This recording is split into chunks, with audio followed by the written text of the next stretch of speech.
না, শুধু চাই তারা যেন আহলে বায়াতের মহব্বত করে, ভালোবাসে। বিরাদার ইসলাম, আল্লাহ পাক আল্লাহ তাআলার ভালোবাসা পেতে গেলে, আল্লাহ পাক আল্লাহ তাআলার ভালোবাসা অর্জন করতে গেলে সর্বপ্রথম রাসূলে পাককে মহব্বত করতে হবে, সর্বপ্রথম রাসূলে পাককে ভালোবাসতে হবে। এবার আল্লাহ রাসূল সাল্লাল্লাহু আলাইহি ওয়াসাল্লাম বলেন যে আমি বললাম আনা উহিব্বুক, ইয়া রাসূলুল্লাহ আপনাকে আমি বড় ভালোবাসি, আপনাকে আমি বড় মহব্বত করি। কিন্তু রাসূলে পাক আলাইহি সালাতু সালাম তিনি বলেন তুমি আমাকে মহব্বত করো ঠিক আছে, কিন্তু আমি মহব্বত করি কিনা সেটা জানা দরকার আছে। আল্লাহ রাসূল সাল্লাল্লাহু আলাইহি ওয়াসাল্লাম বলেন আমার মহব্বত যদি পেতে চাও তো আমার আহলে বায়াত হাসনাইনে کرامকে ভালোবাসতে হবে, তবেই আমার মহব্বত তোমরা পাবে। আল্লাহ রাসূল বললেন আমার মহব্বত পেতে গেলে আমার আহলে বায়াতকে মহব্বত করতে হবে। বিরাদান ইসলাম, আল্লাহ পাক আল্লাহ তাআলা বলেন আমার মহব্বত পেতে গেলে রাসূলে পাককে ভালোবাসতে হবে। রাসূলে পাক বলেন আমার মহব্বত অর্জন করতে হলে আমার আহলে বায়াতকে মহব্বত করতে হবে। এটার নাম হচ্ছে ওয়াবতাগু ইলাইহিল ওয়াসিলা। ওয়াসিলা ছাড়া আল্লাহ পর্যন্ত পৌঁছানো যায় না। বিরাদান ইসলাম, কে ইমামে হুসাইন কাদেরকে মহব্বত করতে মহান আল্লাহ পাক আল্লাহ তাআলা বলেন আমার নবী দুনিয়ার জমিনে আসলেন, আল্লাহ রাসূল সাল্লাল্লাহু আলাইহি ওয়াসাল্লামের শাহজাদীর নাম হযরত মা ফাতেমা রাদিয়াল্লাহু তাআলা আনহা। তিনার যার সঙ্গে শাদী হলেন, বিবাহ যার সঙ্গে হলেন, তার নাম হযরত মাওলা আলী মুশকিল কুসা রাদিয়াল্লাহু তাআলা আনহু। তিনাদের ঘরে যিনারা যে শাহজাদা আসলেন তিনাদের নাম হলো ইমামে হাসান এবং হুসাইন, এরাই হলো আহলে বায়াত। এদেরকে পাক পাঞ্জাতন বলা হয়। এদেরকে মহব্বত করতে আল্লাহ রাসূল সাল্লাল্লাহু আলাইহি ওয়াসাল্লাম বলেছেন।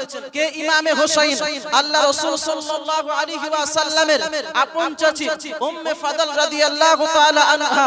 বিরাদান ইসলাম, যিনি আল্লাহ রাসূল সাল্লাল্লাহু আলাইহি ওয়াসাল্লামের আপন চাচা হযরত ইবনে আব্বাস রাদিয়াল্লাহু তাআলা আনহু, তার স্ত্রী উম্মে ফাদল রাদিয়াল্লাহু তাআলা আনহা, তিনি আল্লাহ রাসূল সাল্লাল্লাহু আলাইহি ওয়াসাল্লামের কাছে একদিন আসার পরে আরজ করেন ইয়া রাসূলুল্লাহ ইয়া হাবিবাল্লাহ নবী গো, আমি গতকাল রাতে ঘুমিয়েছিলাম, ঘুমের মধ্যে আমি এক ভয়ঙ্কর স্বপ্ন দেখেছি।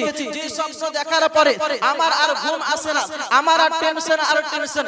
ইয়া রাসূলুল্লাহ ইয়া হাবিবাল্লাহ নবী গো, আমার মনে হচ্ছে সেই স্বপ্নের কথা যদি আপনার সম্মুখে বলে দিই, আপনি যদি দুঃখ পান, আপনি যদি কষ্ট পান, আমি উম্মে ফাদলের জিন্দেগি শেষ হয়ে যাবে, আমার উম্মে ফাদলের জিন্দেগি বরবাদ হয়ে যাবে।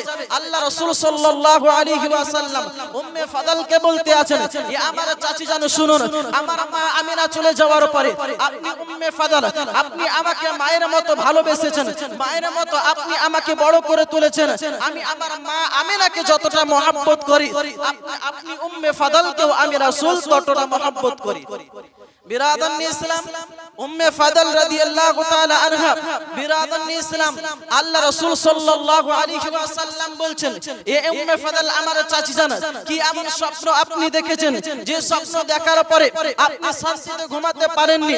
উম্মে ফাদল রাদি আপনার বলতে আছেন ইয়া রাসূলুল্লাহ ইয়া হাবিবাল্লাহ নবী গো, আমি গতকাল রাতে যখন ঘুমিয়েছিলাম, গভীর ঘুমে যখন আমি মগ্ন ছিলাম, আমি উম্মে ফাদল দেখলাম যে আপনার শরীরের এক অংশ কেটে আপনার পড়ে যাচ্ছে, তো জমিনে পড়ে নাই, আপনার শরীরের অংশ কেটে, আপনার শরীরের অংশ আপনার কেটে আমি উম্মে ফাদলের কোলে পড়ে যাচ্ছে, আমি উম্মে ফাদলের কোলে আপনার পড়ে যাচ্ছে। আল্লাহ রাসূল সাল্লাল্লাহু আলাইহি ওয়াসাল্লাম উম্মে ফাদলকে বলতে লাগলেন এ আমার চাচী জানো শুনুন শুনুন, এটা ভয়ঙ্কর স্বপ্ন না, এটা হলো সুসংবাদ। আমার উম্মে ফাদল আপনার বলতে আছেন ইয়া রাসূলুল্লাহ ইয়া হাবিবাল্লাহ নবী গো, আমি তো মনে করছি ভয়ঙ্কর স্বপ্ন, কিন্তু আপনি বলছেন এটা ভয়ঙ্কর না, এটা সুসংবাদ কি করে হতে পারে? আল্লাহ রাসূল সাল্লাল্লাহু আলাইহি ওয়াসাল্লাম বলতে লাগলেন এ উম্মে ফাদল আমার চাচী জানো শুনুন, আজকে এটার মানে হচ্ছে আমার মা ফাতেমার ঘরে হুসাইন আসতে আছেন, জোরে বলুন সুবহানাল্লাহ। আমার মা ফাতেমার ঘরে হুসাইন আসতে আছে।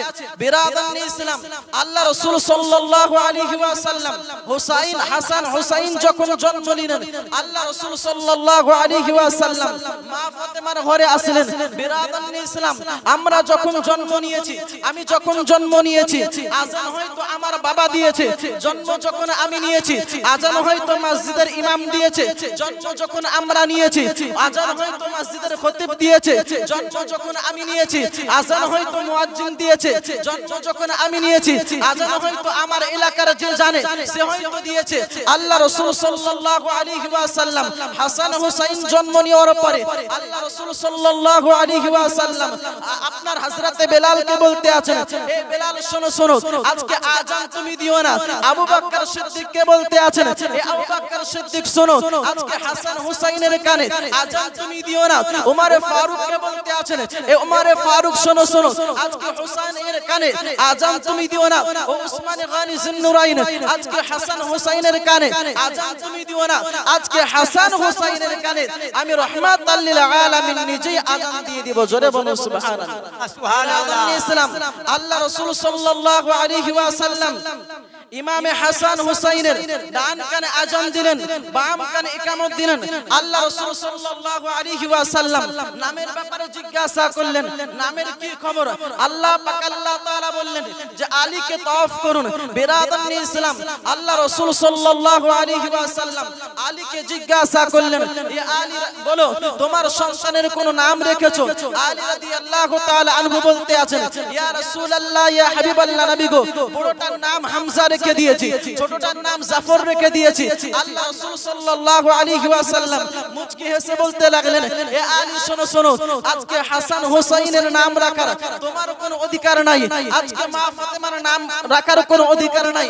আজ আলী রাদিয়াল্লাহু তাআলা আনহু বলতে লাগলেন, ইয়া রাসূলুল্লাহ ইয়া হাবিবাল্লাহ নবী গো, তাহলে আপনি যেটা রাখবেন সেটার উপরেই আমল হবে, আপনার কথার উপরে কোনো কথা চলবে না।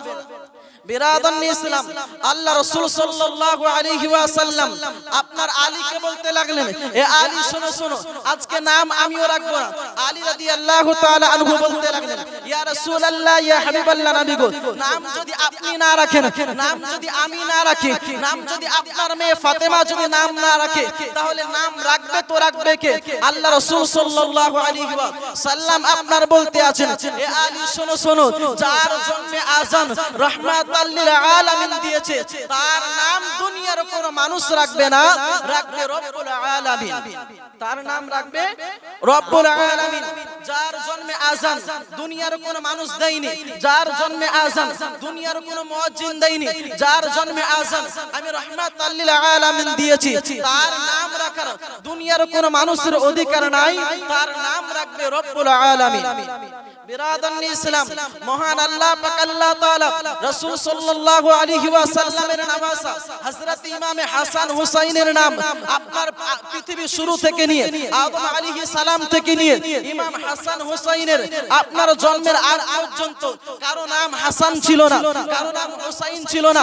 আদম কারো নাম থাকতে পারে, মুসা কারো নাম থাকতে পারে, ঈসা কারো নাম থাকতে পারে, নূহ কারো নাম থাকতে পারে। বিরাদান ইসলাম কিন্তু পৃথিবী শুরু থেকে নিয়ে আপনার হযরত ইমামে হাসান এবং হুসাইনের জন্মের আগ পর্যন্ত কারো নাম হাসান এবং হুসাইন ছিল।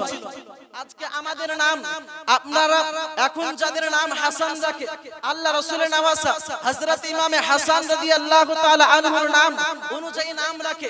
কারো নাম যদি হুসাইন রাখে তাদের নাম অনুসরণ করে নাম রাখে, কিন্তু তাদের নাম রাখার আগে কারো নাম পৃথিবীর শুরু থেকে নিয়ে আপনার হযরত ইমাম হাসান হুসাইন জন্মের আগ পর্যন্ত কারো নাম হাসানও ছিল না, কারো নাম হুসাইনও ছিল না। তো বিরাদান ইসলাম এই নাম মহান আল্লাহ পাক আল্লাহ তাআলা বলেন যে আমি জান্নাত তৈরি করেছি, জান্নাত তৈরি করেছি, জান্নাতের মধ্যে আমি এই দুইটি নাম আমি রব্বুল আলামিন বড় আমানত হিসাবে রেখেছি। হাসান হুসাইন যখন জন্ম নিয়েছে আমি বড়টার নাম হাসান রেখে দিয়েছি, ছোটটার নাম আপনার হুসাইন রেখে দিয়েছি, ছোটটার নাম হুসাইন রেখে দিয়েছি। বিরাদান ইসলাম আজকে এবার বুঝতে হবে আল্লাহ রাসূল সাল্লাল্লাহু আলাইহি ওয়াসাল্লাম ইমামে হুসাইনকে কতটা মহব্বত করেন, কতটা ভালোবাসেন। বিরাদান ইসলাম আল্লাহ রাসূল সাল্লাল্লাহু আলাইহি ওয়াসাল্লাম একদিন ইমামে হুসাইনকে আপনার এক কোলে নিয়েছেন, তার নিজের শাহজাদা হযরত ইব্রাহিমকে এক কোলে নিয়েছেন। বিরাদান ইসলাম হযরত ইব্রাহিমকে একবার চুমু দেয়, হযরত ইমামে হুসাইনকে একবার চুমু দেয়। আল্লাহ রাসূল সাল্লাল্লাহু আলাইহি ওয়াসাল্লাম দুইটি শাহজাদাকে নিয়ে আপনার আদর করতে আছেন, এমন সময় আল্লাহর ফেরেশতা হযরত জিবরাইল আলাইহিস সালাম আসলেন। আসার পরে আরজ করতে আছেন, ইয়া রাসূলুল্লাহ, ইয়া হাবিবাল্লাহ, নবী গো আপনি কি করতেছেন? আল্লাহ রাসূল সাল্লাল্লাহু আলাইহি ওয়াসাল্লাম বলতে লাগলেন, এ জিবরাইল শোনো শোনো, আমার এক কোলে আমার এক শাহজাদা ইব্রাহিম, আমার আরেক কোলে আমার আরেক শাহজাদা হযরত ইমামে হুসাইন।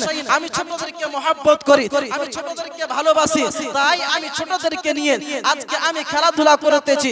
আল্লাহ রাসূল সাল্লাল্লাহু আলাইহি ওয়াসাল্লামকে আল্লাহর ফেরেশতা হযরত জিবরাইল আলাইহিস সালাম বলতে আছেন, ইয়া রাসূলুল্লাহ, ইয়া হাবিবাল্লাহ, নবী গো আল্লাহ পাক আল্লাহ তাআলা বলেছেন আজকে যদি ইব্রাহিমকে রাখেন হুসাইনকে দিয়ে দিতে হবে, হুসাইনকে যদি রাখেন ইব্রাহিমকে দিয়ে দিতে হবে, কারণ দুইজন একসঙ্গে থাকতে পারবে না।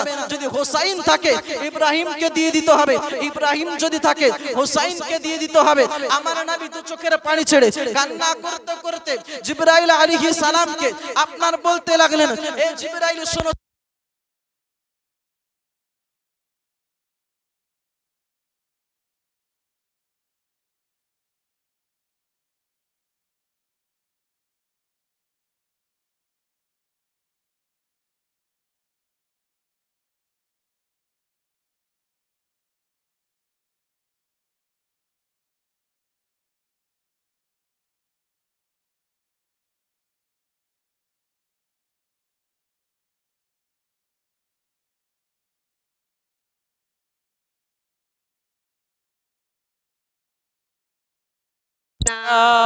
মাওলানা মুহাম্মদ সাল্লাল্লাহু আলাইহি ওয়াসাল্লাম। তো আল্লাহ রাসূল সাল্লাল্লাহু আলাইহি ওয়াসাল্লাম জিবরাইলকে বললেন, এ জিবরাইল শোনো শোনো, আজকে ইব্রাহিমের চলে যাওয়াটা আমি রাসূল মেনে নিতে পারবো, কিন্তু হুসাইনের চলে যাওয়াটা আমি রাসূল মেনে নিতে পারবো না। কারণ আমি রাসূল আমার নিজের জীবনের চাইতে, আমার নিজের জানের চাইতে আমি হুসাইনকে বেশি মহব্বত করি।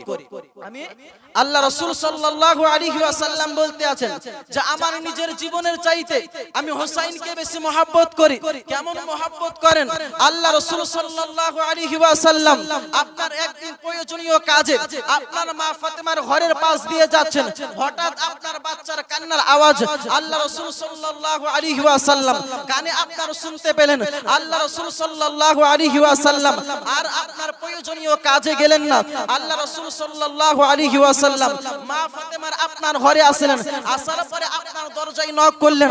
মা ফাতেমা যখন দরজা খুললেন, দেখেন রাসূল পাক আলাইহিস সালাম এসেছেন। আল্লাহ রাসূলকে দেখে বললেন, ইয়া রাসূলুল্লাহ, ইয়া হাবিবাল্লাহ, নবী গো আপনি এই সময় কোনো খবর নাই, কোনো সংবাদ নাই। আল্লাহ রাসূল সাল্লাল্লাহু আলাইহি ওয়াসাল্লাম মা ফাতেমাকে জিজ্ঞাসা করতে আছেন, এ ফাতেমা বলো বলো, ঘরের মধ্যে বাচ্চা কে কান্না করে? মা ফাতেমা রাদিয়াল্লাহু তাআলা আনহা আপনার বলতে আছেন, ইয়া রাসূলুল্লাহ, ইয়া হাবিবাল্লাহ, নবী গো ঘরের মধ্যে যদি বাচ্চা থাকে বাচ্চা কান্না করবে, এটাই স্বাভাবিক। আল্লাহ রাসূল সাল্লাল্লাহু আলাইহি ওয়াসাল্লাম আমার মা ফাতেমাকে বলতে আছেন, এ ফাতেমা শোনো শোনো, কথা তুমি বাড়িও না, কান্না কে করতেছে বলো। আপনার মা ফাতেমা বলতে আছেন, ইয়া রাসূলুল্লাহ, ইয়া হাবিবাল্লাহ, নবী গো কান্না করতেছেন আপনার নওয়াসা হযরত ইমামে হুসাইন কান্না করে। আল্লাহ রাসূল সাল্লাল্লাহু আলাইহি ওয়াসাল্লাম মা ফাতেমাকে বললেন, এ ফাতেমা শোনো শোনো, বাচ্চা কান্না করবে এটা স্বাভাবিক, দুনিয়ার বাচ্চা কান্না করতে পারে।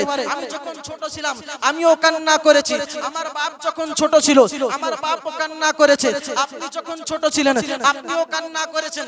কারণ কান্না করাটা বাচ্চাদের আপনার স্বাভাবিক একটা বিষয়। কিন্তু আল্লাহ রাসূল সাল্লাল্লাহু আলাইহি ওয়াসাল্লাম মা ফাতেমাকে বলতে আছেন, এ ফাতেমা শোনো শোনো, দুনিয়ার বাচ্চা কান্না করতে পারে, কিন্তু আমার হুসাইন যেন কান্না না করে, কারণ হুসাইন যদি কানে আমি মুস্তাফা সহ্য করতে পারি। মুস্তাফা যদি কান্না, আপনার ইমামে হুসাইন যদি কান্না করে মুস্তাফা সহ্য করতে পারে না। আল্লাহ রাসূল ইমামে হুসাইনকে আরো কতটা মহব্বত করে, আরো কতটা ভালোবাসে। বিরাদানি ইসলাম, আজকে আমরা বলি রাসূলে পাককে ভালোবাসি, আজকে আমরা বলি হুসাইনকে মহব্বত করি, আজকে আমরা বলি আলীকে ভালোবাসি, কিন্তু ভালোবাসার কোন চিহ্ন আমাদের মধ্যে নাই। আল্লাহ রাসূল সাল্লাল্লাহু আলাইহি ওয়াসাল্লাম কেমন মহব্বত করতেন নওয়াসাই হুসাইনকে। বিরাদারনি ইসলাম, আল্লাহ রাসূল সাল্লাল্লাহু আলাইহি ওয়াসাল্লাম একদিন আপনার মসজিদ নববীতে আপনার নামাজের মধ্যে আছেন।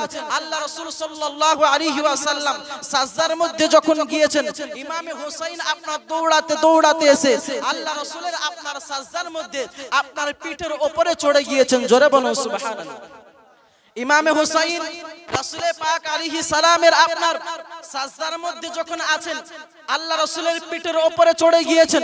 আল্লাহ রাসূল সাল্লাল্লাহু আলাইহি ওয়াসাল্লাম তিনবার সুবহান রাব্বিয়াল আলা বলেন, উঠে নাই। পাঁচবার বলেন, আপনার উঠে নাই। সাতবার সুবহান রাব্বিয়াল আলা বলেন, উঠে নাই। নয়বার যখন বলেছে, উঠে নাই। বিরাদারনি ইসলাম, সাহাবায়ে কেরামরা আপনার মনে মনে চিন্তা করে, রাসূল পাক আলাইহিস সালাম যখন একাকী নামাজ পড়ে তখন আপনার কিয়াম আপনার জলদি আপনার দেরি করে, আপনার রুকুতে আপনার সময় দেয়, আপনার সাজদাতে সময় নাই। কিন্তু জামাতে যখন নামাজ পড়ে আল্লাহ রাসূল সাল্লাল্লাহু আলাইহি ওয়াসাল্লাম কখনো আপনার বেশি দেরি করে নাই। আজকে 5 বার নয়, আজকে 7 বার নয়, আজকে 9 বার পার হয়ে গেল। আল্লাহ রাসূল সাল্লাল্লাহু আলাইহি ওয়াসাল্লাম এখনো সাজদা থেকে মাথা তোলেন না। এই রকম করে আপনার 10 মিনিট পার হয়ে গেল, তবু রাসূল পাক মাথা তোলেন না। 20 মিনিট যখন পার হয়ে গেল, আল্লাহ রাসূল মাথা তোলেন না। সাহাবায়ে কেরামরা আপনার কান্না শুরু করে দিয়েছে, আপনার অজননয়নে কান্না করতে শুরু করে দিয়েছে। যখন 30 মিনিট পার হয়ে গেল, ইমামে হুসাইন আপনার দেখলেন কিছু সাহাবা আল্লাহ রাসূল যখন না উঠেছেন, আল্লাহ রাসূলের না উঠা দেখে কিছু সাহাবা উঠে গিয়েছেন, কান্না করতে শুরু করে দিয়েছেন।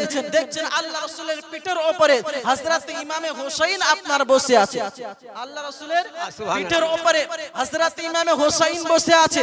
যখন আপনার ইমামে হুসাইন কিছুক্ষণ পর যখন আপনার নিজেই আপনার নেমে গেলেন, আল্লাহ রাসূল সাল্লাল্লাহু আলাইহি ওয়াসাল্লাম আপনার সাজদা থেকে মাথা তুললেন।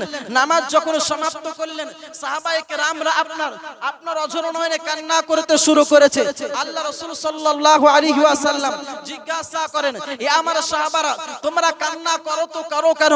আল্লাহ রাসূলকে বলতে আছেন, ইয়া রাসূলুল্লাহ, ইয়া হাবিবাল্লাহ নবী গো, আপনি যখন একাকী নামাজ পড়েন, আপনি কিয়াম বড় করেন, রুকু আপনি বড় করেন, সাজদা আপনি বড় করেন। কিন্তু আজকে জামাতের মধ্যে আজকে 5 বার নয়, 7 বার নয়, 9 বার নয়, আজকে 10 মিনিট, আজকে 20 মিনিট, আজকে সময় পার হয়ে গেল, তবু আপনি সাজদা থেকে মাথা তোলেন না। আমরা মনে মনে চিন্তা করতেছি হয়তো সাজদার মধ্যেই আপনি খোদার মেহমান হয়ে গিয়েছেন, আপনি হয়তো সাজদার মধ্যেই আমাদেরকে বিদায় দিয়েছেন। আল্লাহ রাসূল সাল্লাল্লাহু আলাইহি ওয়াসাল্লাম আপনার সাহাবাদেরকে বলতে লাগলেন, এ আমার সাহাবারা শোনো, তোমরা দেখো নাই ইমামে হুসাইন আমার পিঠের উপরে চড়ে গিয়েছে, যার কারণে আজকে আমি সাজদা লম্বা করে দিয়েছি। ইমামে হুসাইন পিঠের উপরে ছিল, যদি আমি রাসূল সাজদা থেকে উঠে যেতাম, রাসূলের পাকের নামাজা হযরত ইমামে হুসাইন পড়ে যেতেন। ইমামে হুসাইন যদি পড়ে যেত, ইমামে হুসাইন কষ্ট পেত। আজকে সাজদার আপনার উঁচু কতটা? কম করে হলো 1 হাত। বিরাদারনি ইসলাম, 1 হাত উপর থেকে প্রতিদিন আমাদের ঘরের বাচ্চারা পড়ে, একটু কান্না করে, কিন্তু তারপর স্বাভাবিক বিষয় হয়ে যায়। কিন্তু রাসূল পাক আলাইহিস সালাতু সালাম তার নওয়াসা ইমামে হুসাইন 1 হাত উপর থেকে পড়ে যাবে বলে তিনি সাজদা থেকে মাথা তুলেন নাই, সাজদা লম্বা করে দিয়েছে।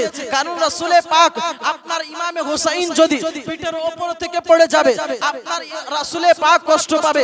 মা ফাতেমার ঘরে ইমামে হুসাইন কান্না করলে রাসূল পাক আপনার কষ্ট পায়। আল্লাহ রাসূলকে জিজ্ঞাসা করেন, ইয়া রাসূলুল্লাহ, ইয়া হাবিবাল্লাহ নবী গো, 1 হাত উপর থেকে ইমামে হুসাইন যদি পড়ে যায় এজন্য কষ্ট পাবে বলে আপনি সাজদা লম্বা করে দিয়েছেন। কারবালার ময়দানে যখন ইমামে হুসাইনকে ঘোড়ার উপর থেকে ফেলা হয়েছে, আপনি নবী কেমনি সহ্য করেছিলেন? যখন আবার আপনার ইমামে হুসাইনের আপনার গায়ে যখন বল্লমের পর বল্লমে আঘাত করা হয়েছিল, আপনি নবী কেমনে সহ্য করেছিলেন? ইমামে হুসাইনের আপনার শরীরে যখন তারওয়ালের পর তারওয়াল যখন আঘাত করেছিল, নদীর পানির মতো আপনার রক্ত বের হচ্ছিল, হচ্ছিল আপনি নবী কেমনে সহ্য করেছিলেন আপনার ইমামে হুসাইনের বুকের উপরে যখন আপনার সীমার বসে গিয়েছিল আপনি নবী কেমনে সহ্য করেছিলেন ইমাম হুসাইনের যখন মাথাকে আপনার ইবনে ইয়াসির চিপে ধরেছিল আপনি নবী কেমনে সহ্য করেছিলেন ইমামে হুসাইনের যখন আপনার গর্দান দেহ থেকে আলাদা করা হয়েছিল আপনি নবী কেমনে সহ্য করেছিলেন আল্লাহ রাসূল সাল্লাল্লাহু আলাইহি ওয়াসাল্লাম আপনার উত্তর দেয় এ আমার উম্মতি শুনে নাও যে হুসাইন মা ফাতেমার ঘরে কাঁদলে আমি নবী সহ্য করতে পারি না যে হুসাইন আপনার সাজদা থেকে পড়ে যাবে বলে আমি সাজদা লম্বা করে দিয়েছি তবুও মাথা তুলি নাই কারণ ইমাম হুসাইনের কষ্ট আমি রাসূল সহ্য করতে পারবো না কিন্তু তুমি জিজ্ঞাসা করেছো যখন ইমামে হুসাইনকে ঘোড়ার উপর থেকে কারবালার জমিনে ফেলা হয়েছিল আমি নবী কেমনে সহ্য করেছিলাম তুমি জিজ্ঞাসা করেছো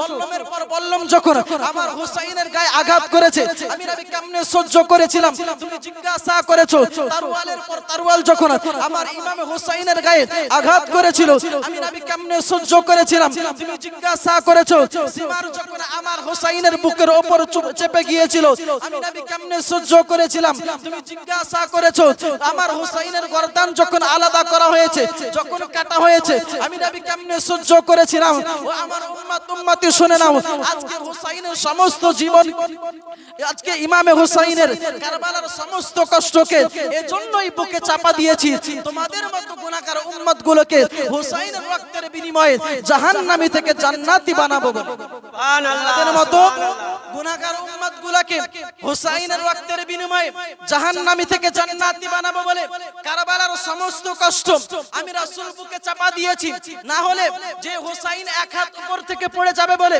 আমি নবী সাজদা লম্বা করে দিয়েছি মা ফাতেমার আপনার ঘরে যে হুসাইন কাঁদলে আমি নবী সহ্য করতে পারি না তোমরা একবার চিন্তা করে দেখো সেই হুসাইনকে নির্মমভাবে কারবালার জমিনে আপনার শহীদ করা হয়েছে আমি নবী কেমনে সহ্য করেছিলাম কারণ আমি নবী আমার হুসাইনকে যতটা মহব্বত করি আমি হুসাইনকে যতটা ভালোবাসি তার থেকে আমি রাসূল আমার উম্মতদেরকে বেশি ভালোবাসি কারণ উম্মতদেরকে বাঁচানোর কারণে আমার কলিজার টুকরা হুসাইনকে কারবালার ময়দানে শহীদের এই বিষয়টাকে আমি কবুল করে নিয়েছি শুধুমাত্র তোমাদের মতো গুনাহগার উম্মতগুলোকে আপনার জাহান্নাম থেকে বাঁচাবো বলে আজকে যে হুসাইনের রক্তের বিনিময়ে আপনার আমার গুনাহগুলোকে রাসূল পাক আলাইহিস সালাম maaf করবেন আল্লাহ পাকের কাছে ক্ষমার আরজি করবেন সেই আজকে আমরা নবীর উম্মত হয়ে রাসূলকে ভালোবাসতে পারলাম না রাসূলের আহলে বায়াতকে ভালোবাসতে পারলাম না রাসূলের আব্দুল বংশধরকে মহব্বত করতে পারলাম না কিন্তু মহান আল্লাহ পাক আল্লাহ তাআলা কুরআনুল কারীমের মধ্যে বলেছেন কুল্লা আসআলুকুম আলাইহি আজরান ইল্লাল মাওয়াদ্দাতা ফিল কুরবা এ আমার বান্দা বান্দীরা শোনো তোমাদেরকে আমি যে সমস্ত নিয়ামত দিয়েছি সেই সমস্ত নিয়ামতের পারিশ্রমিক হিসাবে আমি আল্লাহ কিছুই চাই না শুধু চাই তোমরা যেন আমার আহলে বায়াতকে মহব্বত করো তোমরা আমার আহলে বায়াতকে মহব্বত করো তোমরা বলবে আমি আল্লাহ আপনি কি নিয়ামত দিয়েছেন বিরাদান ইসলাম নিজের আপনার শরীরের দিকে তাকিয়ে দেখুন চোখ আপনার জন্য বড় নিয়ামত যে চোখ আল্লাহ পাক আল্লাহ তাআলা সবাইকে দেয় নাই আপনার হাত আপনার জন্য বড় নিয়ামত যে হাত দিয়ে আপনি খাবার খান সেই হাত আল্লাহ পাক আল্লাহ তাআলা সবাইকে দেয় নাই বিরাদান ইসলাম আমরা যদি দেখি আমাদের শরীরের মধ্যে যাহা কিছু আল্লাহ দিয়েছেন সমস্ত কিছুই আল্লাহর পক্ষ থেকে দেওয়া নিয়ামত এই সমস্ত নিয়ামতের আল্লাহ পারিশ্রমিক হিসাবে কিছুই আমাদের কাছে চাই না শুধু চাই আমরা যেন আহলে বায়াতের মহব্বত করি ভালোবাসি কিন্তু আমরা আহলে বায়াতকে ভালোবাসলাম না আজকে আমরা আহলে বায়াতের সেই দিনগুলো লক্ষ্য করে আজকে যে কাজগুলো করলে ইমামে হুসাইন নারাজ হবে রাসূল পাক নারাজ হবে বিরাদান ইসলাম সেই কাজগুলো আমরা করলাম না আজকে যদি হুসাইনের দিনগুলো স্মরণ করে যদি আজকে যদি আমাদের শরীর কাটাটা আজকে যদি খুব প্রয়োজনীয় হয় তো ইমামে আপনার হাসান তো ইমামে হাসানকে তো বিষ পান করিয়ে শহীদ করা হয়েছে তো কই ইমামে হাসানের মহব্বতে কই কেউ তো আপনার সেই দিনটা বিষ পান করে না সেই দিনটা তো কই কেউ বিষ পান করে না আজকে হুসাইনকে শহীদ করা হয়েছে বলে আজকে আপনি বিষ আপনার নিজের শরীরকে আঘাত করেন কিন্তু হাসানকেও তো বিষ পান করিয়ে শহীদ করা হয়েছে আল্লাহ রাসূলের নওয়াসা আল্লাহ রাসূলের আহলে বায়াত শুধু ইমামে হুসাইন নয় হাসানও তো হাসানের এই দিনগুলো লক্ষ্য করে কেন আপনি বিষ পান করেন না আজকে যদি হুসাইনের মহব্বতে শরীর জখম করাটা আপনার প্রয়োজনীয় হয় ইমামে হুসাইনের দিনগুলো লক্ষ্য করে যদি আল্লাহু আকবার নারায়ে রিসালাত ইয়া রাসূলুল্লাহ اللهم صل على مولانا محمد وعلى آله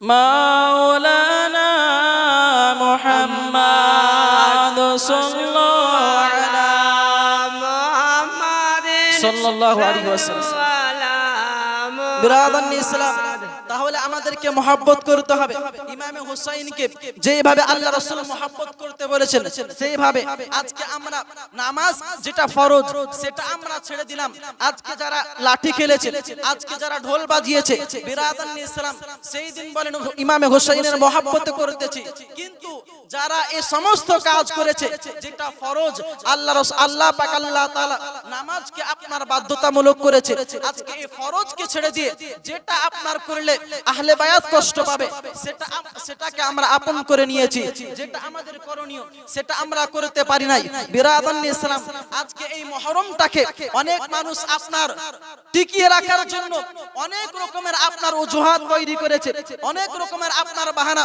অনেক রকমের ফতোয়া তৈরি করেছে বিরাদান ইসলাম কেউ কেউ বলে মুহররমের আগেই তো কোরআন নাযিল হয়ে গিয়েছিল তাহলে মুহররম হারাম না হালাল এটা তো আগে থেকেই ঘোষণা হয়ে গিয়েছে তাহলে এখন থেকে মুহররম কি করে হারাম হয়ে গেল বিরাদান ইসলাম আল্লাহ রাসূল সাল্লাল্লাহু আলাইহি ওয়াসাল্লাম বলেছেন তোমরা আহলে বায়াতকে মহব্বত করো রাসূল পাক কি করে মহব্বত করেছেন বিরাদান ইসলাম সেইভাবে আমাদেরকে মহব্বত করতে হবে সেইভাবে ভালোবাসতে হবে আল্লাহ পাক আল্লাহ তাআলা আমাদের সকলকে যেন আহলে বায়াতের মহব্বত এবং ভালোবাসার তৌফিক আতা করুক সকলে পড়ুন আল্লাহুম্মা আমিন আমি আয়াত কারিমা তেলাওয়াত করেছি আল্লাহ ইরশাদ করলেন কুল্লা আসআলুকুম আলাইহি আজরান ইল্লাল মাওয়াদ্দাতা ফিল কুরবা যে তোমাদেরকে যে সমস্ত নিয়ামত আমি দিয়েছি এই সমস্ত নিয়ামতের পারিশ্রমিক হিসাবে আমি আল্লাহ কিছুই চাই না শুধু চাই তোমরা যেন আহলে বায়াতের মহব্বত করো আহলে বায়াতকে ভালোবাসলে রাসূলে পাক খুশি হন রাসূলে পাক যদি খুশি হয়ে যান মহান আল্লাহ পাক আল্লাহ তাআলা খুশি হন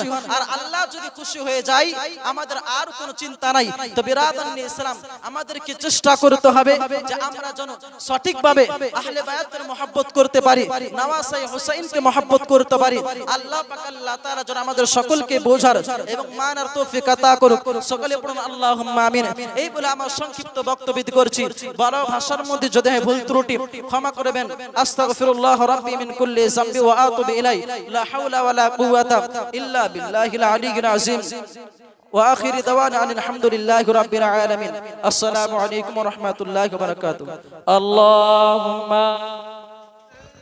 على سيدنا مولانا محمد وعلى آل سيدنا